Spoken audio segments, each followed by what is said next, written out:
66 хоногт та амьдралаа өөрчлөөд ядуу байлаасаа салахыг хүсвэл энэ хичээлийг дуустал нь үзээрэй. Энэ бол 66 хоногийн бясалгал байгаа. Тэгэхээр 66 хоногийн дараа та болон таны тарих бүрэн өөрчлөгдөнө. Өдөр бүр нэг дадлыг л хийнэ гэсэн. Үр дүн нь яах вэ гэхээр таны тарих ядуу, мөнгөгүй, мөнгө дууссан, мөнгө дуусаж байна гэсэн бодлуудыг үүсгэж чадахгүй болтлоо өөрчлөгдөнө гэсэн. Мэдээж сонсоход бол яг үлгэр шиг санагдах байх. Гэхдээ энэ бол квант физикийн судлаач Жо Диспензагийн олон мянган хүн дээр судалж баталсан зүйл байгаа. Миний хувьд бол энийг зөвхөн орос хэлнээс монгол хэл рүү хөрвүүлэн та хэдтэй хүргэж байна гэсэн үг. Тэгэхээр хүмүүсийн тархийг тэрээр өмнө болон дараа скан хийж бас шалгасан. Үнэхэрийн гайхалтай өөрчлөлтүүдийг мэдэрч хүмүүс бол бүр шинэ хүн болтлоо өөрчлөгдөж чадсан байсан байх нь. За тэгэхээр 66 хоногийн дараа яах вэ гэхээр таны хуучин ядуу сэтгэлгээний нейрон холбоосууд суларч өөрчлөгдөнө. Тэгээд шинэ элбэг хангалуун боломж гайхалтай зүйлийг харж чаддаг байдал давмгаалж эхэлнэ гэсэн. Энэ бол зүгээр нэг эерэг бодол төсөөлөл аффирмац биш. Энэ бол нейропластик чанарын тухай ойлголт юм. Өөрөөр хэлбэл бидний тарих өөрийгөө физик байдлаараа гайхалтай өөрчлөх чадвартай. Жишээлхэд та өмнө нь мөнгөний тухай бодоход стресс мэдэрдэг байсан баг. Харин 66 хоногийн дараа бол та тайван боломжийг харсан гайхалтай сэтгхүйтэй тарихаа бие бүтээнэ гэсэн. Тарих л өөрчлөгдөх юм бол таны бодит амьдрал тагаад өөрчлөгдөнө. Гэхдээ мэдээж энэ бол амар зүйл биш. Эхний 2-7 хоног бол аимшигтай байна. Таны тарих эсэргүүцнэ. Яг л донтох процесс гарах гэж байгаа хүн шиг хэцүү байна гэсэн. Учир нь юу вэ гэхээр та урд нь дутуугийн мэдрэмжтэй, дутагдлын мэдрэмжтэй хэмд тассан байдаг гэсэн. Жишээлхэд та магадгүй бясалгалаа эхлэхэд бясалгалаа төвлөрөө суух гэтэл цаг алах. Би өнө шал дэмий цагаа урж байна. Маргааш хийе да. Шал хэрэггүй юм байна. Гэх мэт бодлууд маш ихээр төрнө. Гэхдээ та өөртөөсөө гаргаад заавал суугаарай. Энэ төрж байгаа бодлууд бол яг таны бодит бодол биш. Энэ бол таны тархины хуучин програм ажиллаад байгааг л илтгэж байгаа гэсэн. Тэгэхээр энэ яаж ажилладаг вэ? Танд ямар нэгэн бодол төрнө. Тэр тухайн бодлоос хамаарат таны биед химийн урвал үүсдэг. Жишээлхэд та надад мөнгө байхгүй. Миний мөнгө дууссан. Би мөнгөгүй штэ гэж бодоход л таны биед кортизол, адреналин, норадреналин гэх зэрэг тааврууд ялгарна. За ингээд энэ маань үргэлжлэнэ. Ямар нэгэн бодол, химийн урвал, ямар нэгэн сөрөг мэдрэмж дахин бодол төрнө. Энэ үргэлжилсээр л байна. Үүний үр дүнд та яах вэ гэхээр айдас, дутагдал, стресстэй мэдрэмжүүдтэй донтно гэсэн үг. Өөрөөр хэлбэл таны тарих өөрөө асуудал хайж эхэлнэ. Би бүтэхгүй штэ. Би чадахгүй штэ. Би угаасаа чадваргүй штэ. Би юу ч хийж бүтээж чаддаггүй штэ. Би дутуу дулимгштэй гэх зэрэг асуудлуудыг хайж бий болгож танд яг тэр мэдрэмжүүдийг төрүүлж эхэлдэг. За жишээлхэд та дансаа шалгалаа гэж бодъё. Дансан чинь мөнгө байхгүй байлаа. Дууссан байна. Хангалтгүй, хөрөхгүй юм байна гэж 95% бодол төрөхөд л энэ бол танд яг мэдрэмж болж мэдрэгдэнэ. Тэгэхээр энэ үйлдэлүүд автагдаад ахаар энэ бол таны автомат тархины ой санамж болон хувирдаг гэсэн. Тэгэхээр таны тарих бол сөрөг таагүй, болохгүй, бүтэхгүй гэсэн зүйлсээр дүрч програмчлагддаг гэсэн. Тэгэхээр энд бол 3 том саад байна. Нэгдүгээрт өнгөрсөнд амьдрах. Өглөө сэрэнгүүтэл өөрийнхөө асуудлыг сандаг. Би зээлтэй штэ. Би чинь өртөө штэ. Би тийм зүйл чадаагүй штэ. Магадгүй хэн нэгэндээ муудалцсан бол тэрнийгээ санах, хэн нэгэнд гомдсон бол түүнийгээ бодох гэх мэтэр та яг л урдын хуучин өөрийгөө өдөр болгон идэвхжүүлдэг. Тэгэхээр энэ бодлууд таны ирээдүй, маргааш, дээрэс нь өнөөдөр чинь бас бүтээгээд байна гэсэн. Хоёр дахь том саад бол гадаад нөхцөл байдлыг хүлээх. Ихэнх хүмүүс л мөнгө л ороод ирвэл эсвэл би мөнгөтэй болчихвол эсвэл энэ асуудал шийдэгдвэл би тайвширна гэж хэлдэг. Гэхдээ яг үнэндээ бол биднэрт эхлээд мэдрэмж гэдэг зүйл төрж явах хэвээр өвний дараа үр дүн гэдэг зүйл гарах хэвээр байдаг. Жишээлбэл чи одоо ч гэсэн стресстэй, айцтай байгаа бол илүү их мөнгө олсон ч чи дахиад стресстэй гэсэн үг. Гурав дахь том саад бол бие сэтгэлийн нарийн холбоо. Би чинь айл хэдийн айцтай, төгшүүртэй, дутуугийнхаа мэдрэмжэндээ тасчихсан байгаа. Жишээлхэд чи би эерэг зүйл бодох ёстой, эерэг байх ёстой гэж оролдсон ч таны бие үгүй ээ. Би аль хэдийн стресстэй байгаа сурцсан. Санаа зовоо сурцсан. Мөнгөгүй штэ. Дутууд өлмөг байгаа гэж бодоод сурчсан гэдгийг биет нь аль хэдийн битрүүлнэ гэсэн. За тэгэхээр одоо хэдүүлээ. 66 хоногийнхаа програм руу орцгоё. Эхний 1-2 7 хоногт бол та хуучин өөрийгөө програмчлан өөрчлөх. Өглөө бүр та 20 минут бясалгал хийнэ. За яаж хийх вэ гэхээр шууд сэрээд бясалгал хийж эхэлнэ. Нуруугаа сайхан цэхлээд цэх сууна. Уцаа ерөөсөө оролдохгүйгээр өглөө сэрсэн цагаасаа эхлээд бясалгаж сууна гэсэн. Хамгийн гол нь нуруугаа шулуун байлгана. Тэгээд нүдэн анина. Тэгээд анхаарал дээрээ бас төвлөрнө. Бодол орж ирэх юм бол та зүгээр л ажиглана. Энэ бол таны хуучин бодлууд гэж өөртөө дахин хэлээрэй. Та хуучин өөрийгөө чөлөөлөж шинэ биегээ бий болгох гэж байгаа гэдгийг өрөөлж санана. Танд бол дургуйцал, ядарсан мэдрэмж, нуруу шилэх өвдөх, би шал дэмий энд сууж штэ, хайрын цагийн гарц, шал дэмий юм ихлүүлсэн байна. Энэ ер нь үр дүнтэй болов. Боли гэсэн бодоод бол зөндөө төрнө. Гэхдээ та заавал 20 минутаа гүйцээгээрэй.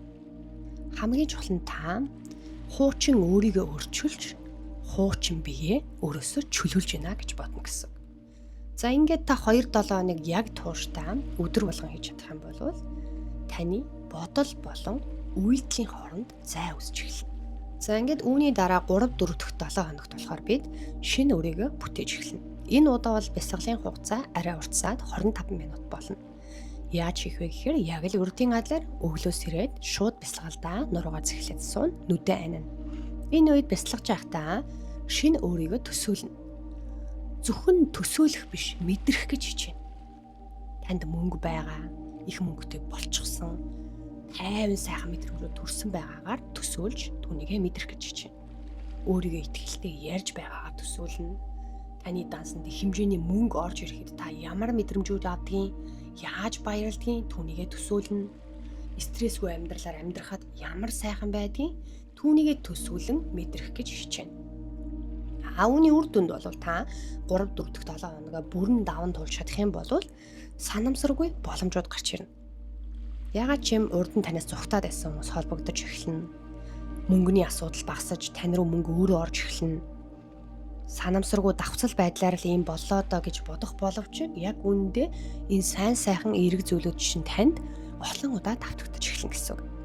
Тэгэхээр юу тохиолдож байна гэхээр та өөрчлөгдөж эхэлж байна гэсэн үг. Та эерэг энергитэй болсон байна. Эерэг зүйлүүдийг харж эхэлж байна. Сөрөг бүхэн татагдхаа болж эхэлсэн байна. Эерэг энергийн хуулиар та эерэг зүйлийг өөрчлөвгээ татж эхэлнэ гэсэн. Үүний дараа 5-6 дахь 7 хоногийн үед бид баталгаажуулалтаа хийнэ.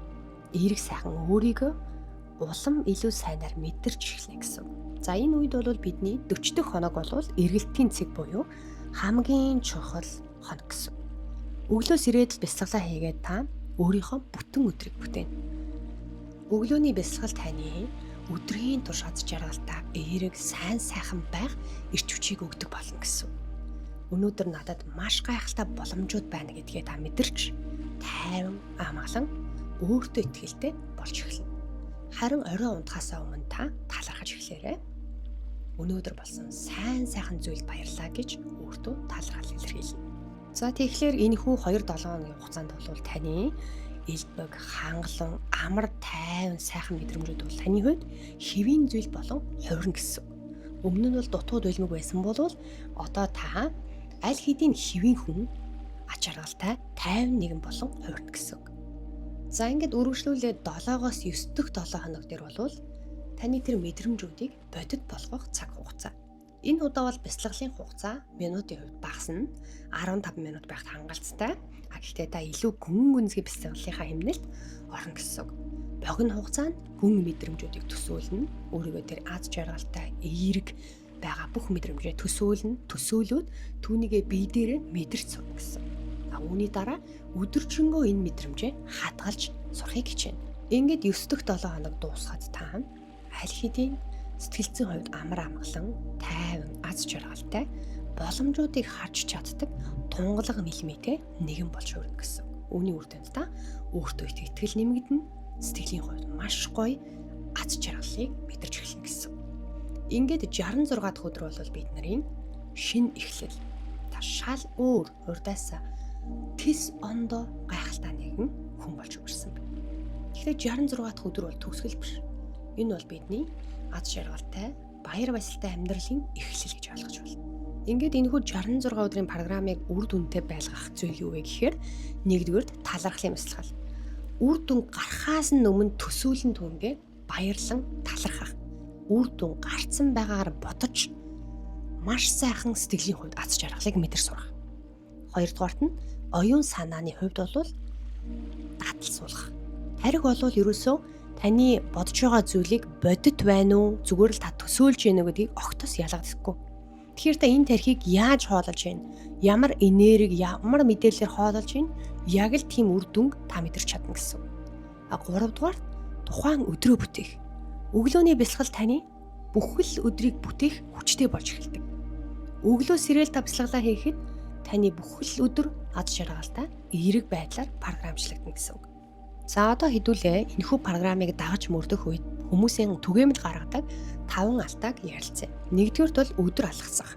Яагаад энэ хамгийн том алдаа вэ гэхээр таны тарих шинэ нейрон холбоос үүсгэж байдаг. Гэхдээ энэ холбоос өдөр бүр давтагдж байж баталгааждаг.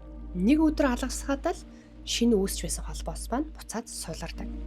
Тэгэхээр та 5 өдөр дараалал бясалгал хийлээ гэж бодъё. 6 дахь өдөр өнөөдөр завгүй гэдээ алгасчих юм бол таны тарих буцаад л шууд хуучин хэвэндээ ороход бэлэн болдог.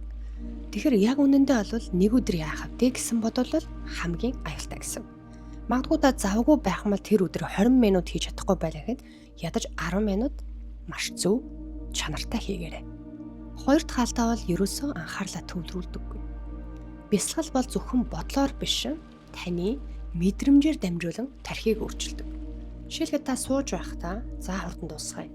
Ямар ч мэдрэмж алга гэх юм бол таны тархи өөрчлөгдөхгүй. Бодол бол таны тархины хэл. Харин мэдрэмж бол таны биеийн хэл. Энэ хоёр хоёулаа харилцаж үр дүн гардаг. Тэгэхээр өөрөөсөө үргэлж би үнэхээр мэдэрч байна уу? Би зүгээр л суугаад байна уу? Гэдгээ байнга асуугаараа. Дээрэс нь бага хугацаанд хийсэн ч гэсэн хамгийн гол нь гүн мэдрэмж авч хийхийг хичээгээрэй. За 3 дахь алдаа бол маш их яарах. Шууд үр дүн харахыг хүсэх. 7 хоног бясалгалаа юу ч өөрчлөгдсөнгүй гэж бодно. 2-7 хоног бясалгалаа өстой худлаа юм байна гэж өөртөө хэлнэ. Яг бодит үнэн бол эхний 2-3 7 хоногт бол та суурал барьж байна. Байшингийн хундам сайн байхад гоё байшин босгохтой адил та суурал босгож байгаа. Жишээлбэл фитнес явж байгаа хүн 5 хоногийн дараа булчин ургасангүй гэд хайчих юм бол яах вэ? Яг тэрнтэй адил бидний тархитай тохиолдож, яг тэрнтэй адил булчин ургадаг шиг тархи өөрөө тасгалжуулагддаг. Тэгэхээр жинхэнэ өөрчлөлт бол ерөөсөө 30 өдрөөс хоошоо эхэлдэг гэсэн үг.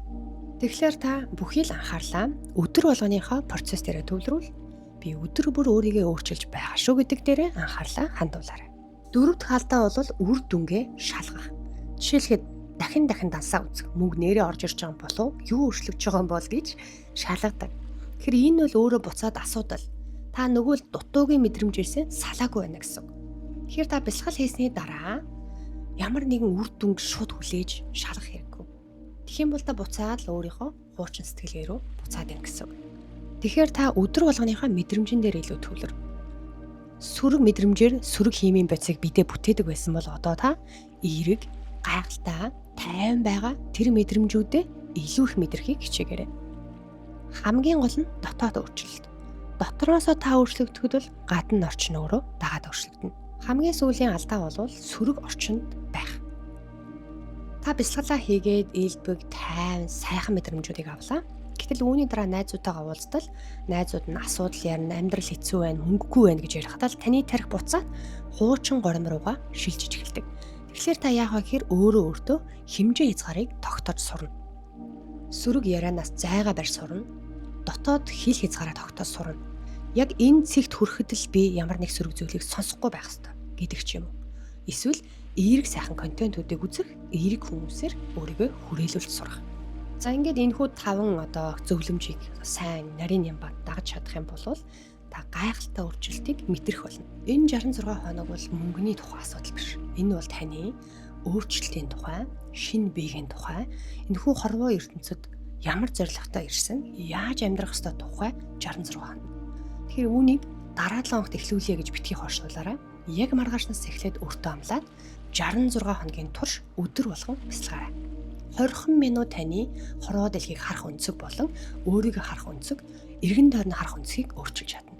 За ингээд 66 хоногийн дараа та өөрийн бодит шинэ биегээ бүтээгээрэй гэж өрөө. Подкастын маань аль хэсэг танд хамгийн их наалтсан, аль хэсэг танд хамгийн их таалагдсан талаараа комент хэсэгт сэтгэлээ үлдээгээрэй. Хэрвээ сувгаад байгаа subscribe хийчих юм бол дараагийн үн төлбөргүй хичээлүүдийг шууд харах боломжтой шүү. За ингээд та бүхэндээ амжилт хүсье. Хүндэтгсэн Хишиг Жаргал багш байна.